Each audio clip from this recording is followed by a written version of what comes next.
আফগানিস্তানের বিপক্ষে ২০ বলে ২৬ রানে যে ইনিংসটি খেললেন তাওহিদ হৃদয়, সেটা আসলে কেরিয়ার বাঁচানো ইনিংস।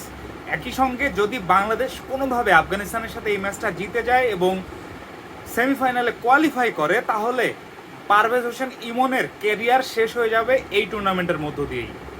আফগানিস্তানের বিপক্ষে টসে জিতে ব্যাট করতে নেমে তানজিদ হাসান তামিম এবং সাইফ হাসানের ব্যাটে ৬ ওভার ৪ বল অর্থাৎ প্রথম ৪০ বলে বাংলাদেশের সংগ্রহ ছিল ৬৩ রান। এর পরের ৮০ বলে বাংলাদেশের সংগ্রহ মাত্র ৯১ রান।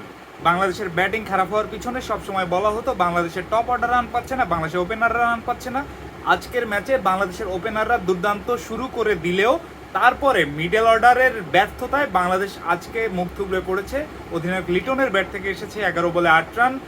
মিডল অর্ডারে নেমে গুরুত্বপূর্ণ ৪ নম্বরে মিডল অর্ডারে ব্যাট করতে নেমে তাওহিদ হৃদয় করেছেন ২০ বলে ২৬ রান। তার ব্যাট থেকে এসেছে মাত্র ২টা বাউন্ডারি। তানজিদ তামিমের ব্যাট থেকে ৪ ছক্কার ফুলঝড়ি শুরু হয়েছিল, সেখানে মিডল অর্ডারের ব্যর্থতা শেষ পর্যন্ত বাংলাদেশকে একটা শক্ত পুঁজি দাঁড় করাতে পারেনি।